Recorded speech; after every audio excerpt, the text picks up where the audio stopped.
Good morning guys! Welcome back to my channel. Ayan, reaction para kay Rina sa video na yan. Mukhang may hinahanap-hanap si Rina.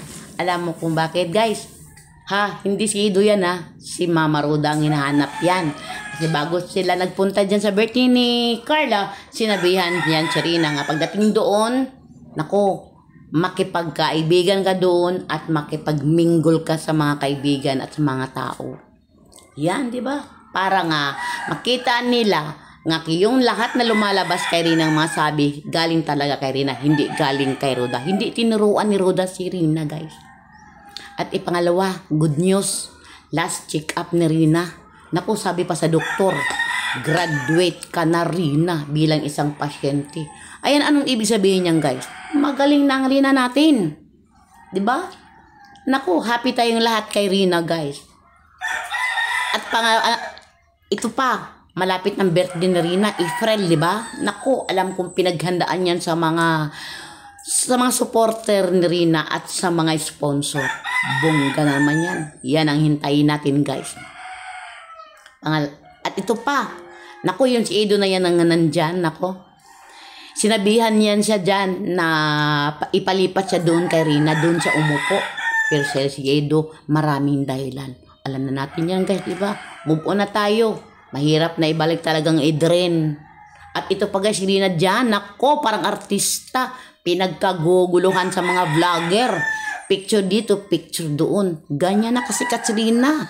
Artistang artista na talaga ang dating.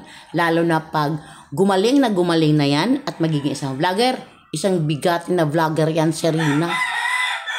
At ito pa, guys. Di ba pagkatapos sa birthday ni Carla, nag-outing silang mga angel kasama si Rab. Pero maraming nagtanong kung nasaan si Rina. Ayan, hindi talaga nila sinama si Rina sa mga matubang. Kasi mahal nila si Rina. Ayaw nilang mapagod si Rina. Alam na nila, pag mapagod si Rina, magte-trigger yan. Kagaya dyan, nag-trigger kaya si Rina dahil sa pagod.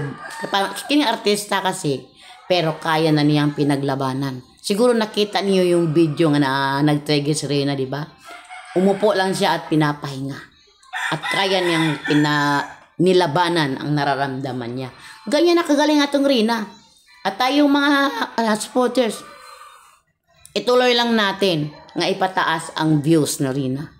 Support lang tayo lagi. Andito, don't worry Rina. Andito lang kami sa likod mo. Lagi nakasubaybay sa iyo. Nako, ang galing ni Rina, di ba guys? Tama kayo. Dapat lang si Rina may bahay sarili. Sariling kanya, may mansyon. Di ba? Dapat lang. Kasi sikat na yan si Rina. Hahaha. Okay. Okay, dito lang siguro magtatapos ang aking video. Medyo mahaba-haba na.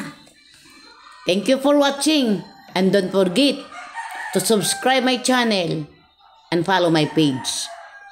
Okay guys, good luck sa inyo and good morning sa lahat mga Karina. Bye-bye po.